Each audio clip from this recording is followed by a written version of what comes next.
Just about to kick off the second full year under Emma Hayes here at the Dignity Hill Sports Park. Emma, I do believe, has mostly recovered from her day at Disneyland yesterday. Yeah, of course. So we will commence with questions in the room. Please wait for the microphone on either side, and then we'll get to some online ones if there are, and there are. So questions in the room for Emma. Let's start here, and we'll just go down there. Go ahead, Damien. Good morning, Emma. Good morning. As you start this new year, just your thoughts on last year, and then how important is this camp, you think, going forward for all the young players in here? Well, first off, every camp is equally important. Like, I always approach things like it's the day before a World Cup final, and every game should be played with that same intention, no matter the starting lineup. Yes, we have a much different group than we would ordinarily have, but what a great development opportunity for so many of them, that not all of them, I think, will compete to be part of the group that qualifies for 2027, but I've said it countless times, my job is to prepare players not just for a single tournament, but to line up successive competitive teams, and some of these players I think that we'll see on show could be stars of 2031, as well as some that will push into 2028. So I think we have to be mindful of that. When you put together groups of players that haven't competed together on a regular basis, they don't have the connections. So I think, I've said this all week, sometimes I think it will look clunky.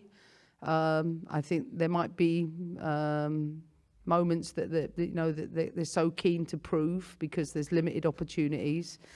But I'll say the same to you as I've said to the players, which is just have a great time representing our crest. Keep applying everything we're asking you to do, and do it knowing that mistakes are all part of what will get you to the next steps. So from that perspective, I expect all of those things, as well as the opportunity to see which players shine that can really, really push into the core group. Scott. Hi, Emma. Wondering, over these two games, how you're looking to use your roster. Is the idea that everybody is going to get a certain amount of time on the field? Yeah. And also in defense, and especially in central defense, what are the things that you are looking for that you want to see from the players? Yeah, I mean, as I've said before, a lot of these players are right at the beginning of their pre-season, and we want to work with their clubs to ensure we send them back in the right possible place. Trinity Rodman will be the captain tomorrow, and we will have two different starting lineups, game 1 and game 2.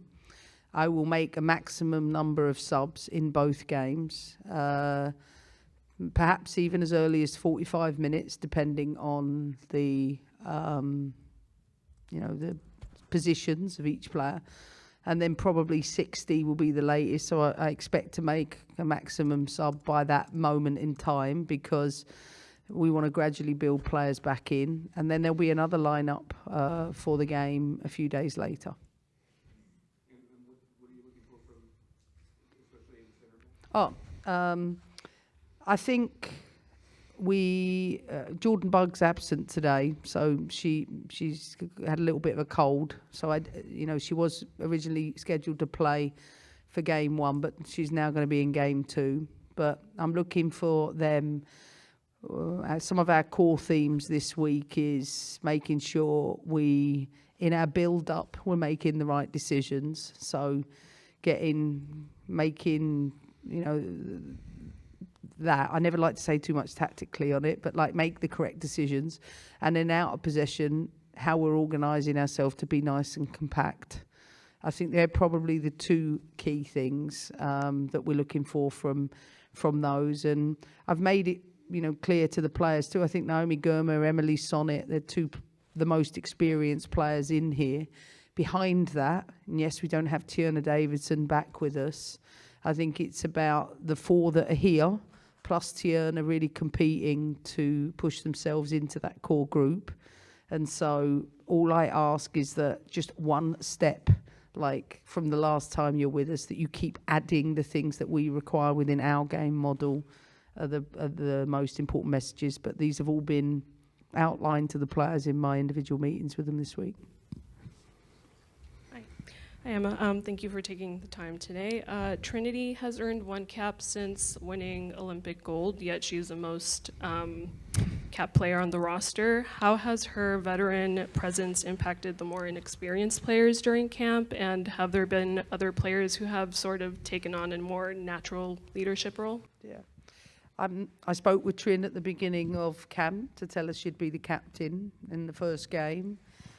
If she would come through training to start, and we spoke about the expectations of those things in front of the group, and all the little details that we were looking for. And one of the things that I've spoken to her about is that when there is an absence of so many caps and so much leadership here, how are you transferring those values and those customs a little bit around our culture so that everybody, we can steer everybody in the direction that we want. I've also had the same conversation with Claire Hutton. I've had the same conversation with Emily Sams. I think, those three in particular have been given more leadership responsibilities by me this week. I think they're probably the key ones. Sandra down the end here. Pal's coming. Hold on, Sandra. Hello. Hi, Emma. Good morning. Thinking back to last year, you were so open and transparent in terms of your vision and your planning for 25 and how you wanted to utilize it, launching the Futures Camp, kind of reboosting the U23 program, and all of the things that you wanted to accomplish in that year. For 2026, with this camp and this window, the timing being so unique, how are you utilizing this one to sort of kind of propel things and map things out for the remainder of the year? And would love to also just hear your thoughts on the historic deal for Trinity Rodman, and feels like it was a long time coming for that player. Well, I'll start out with the year's planning. It's always about working backwards. So our job is to get the team in a position come World Cup qualification that we've achieved the things we've set out to do. So we've established, well, what are those things? From always a tactical perspective first, like what do we want the team to be able to master? Then obviously breaking it down in the volume of interactions we have, and then the detailing around, how we achieve that through our session planning, how we achieve that through our classroom stuff, how we achieve that in between. So we have a clear roadmap for that. The second is this window in particular is, I've stated this before, we have a minimum of 17 possible players that I think will be in contention for She Believes that are not here. Okay, so which 6 to 8 players are now competing from this group to join that, beyond some of them that I think that were part of that 17, 18. So I think it gives us a chance to actually really look which ones are much closer to competing with the team in preparation for qualifications and which ones are not, and lay out their individual development roadmaps. As I've said, is it 31 based, is it 28? But also give room to players that, well, what if we've got a core group of players that we've identified as our core group, giving space for somebody to come through that, because that happens. It's still, X amount of months. There's probably 519 days until a World Cup. So with that in mind, we've got to give ample opportunity for any player outside of here to hear the message from me that, listen, this is not set, but we do have to push forward with a core group, which She Believes will be about. And then I think I want to create as many adverse situations for the team. So quality, diverse opponents here, She Believes. Japan's been announced, yeah? Hasn't, but tomorrow. That wasn't a gotcha. It's all right. It's coming out tomorrow.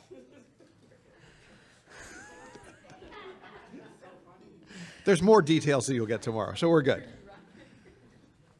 There's another great camp after that with another top-level opponent, and you get the theme. So do I think we're going to be playing high-level opponents, but a year on, the demands will be greater in terms of the expectation, but more in relation to like getting closer to the game we want to play, as opposed to like just focused on results. Trin, first of all, I'm always going to celebrate milestone moments for the women's game, and I'm all about progress and investment. I've said this many times, the women's game, we haven't received the same level of equity and the access to and the resources to grow our game in the same way, because many, many reasons. So when I see a landmark moment like yesterday, of course I'm happy for Trin, but I'm happy for the whole, because it means that people are investing, one, and two, that I'm always about, let's keep raising the bar for that and what that looks like. I think it's a monumental achievement for NWSL. It means that it's a league that wants to retain its top talent. You can't talk about attracting, you need to retain the top talent. And I think it's really fantastic for NWSL that they've been able to keep Trinity Rodman. And I think knowing that she's going to be settled and happy in Washington is going to be a win for the US Women's National Team, because, as I've always said, happiness and what they want is of the highest order to me. Hi, Emma. Forgive me, my voice is still coming back.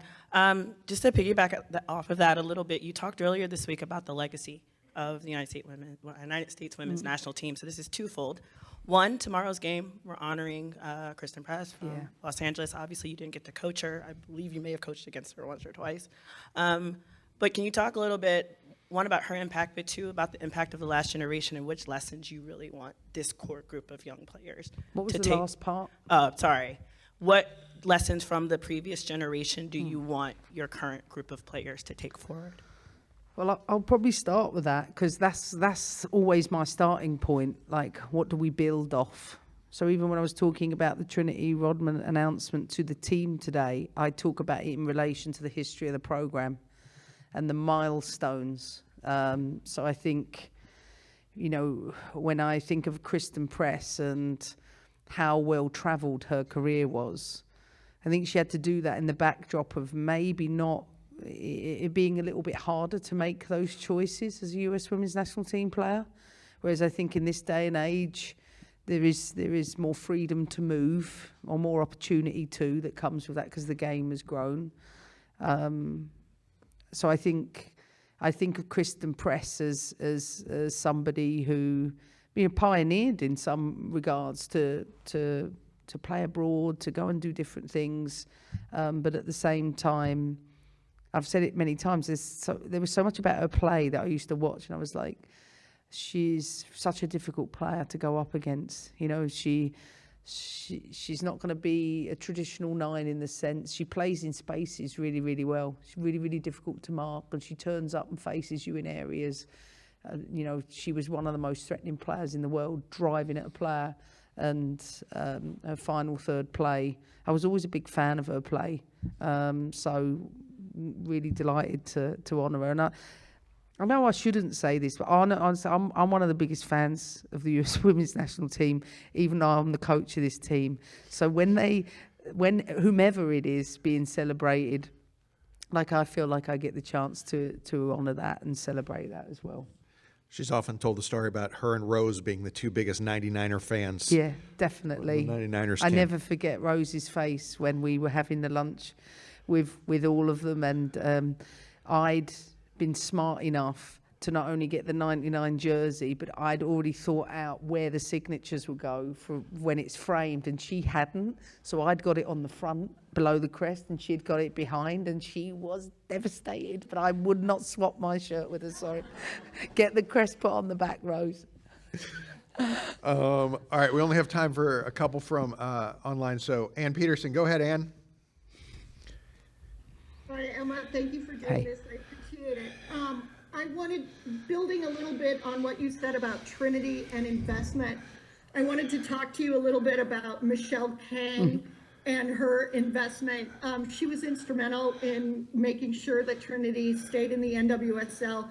She also funded the Kang Institute, which you were involved in. And I wanted to hear about what you think her contributions to women's soccer, both financially and supportive of women's soccer, mean to the game.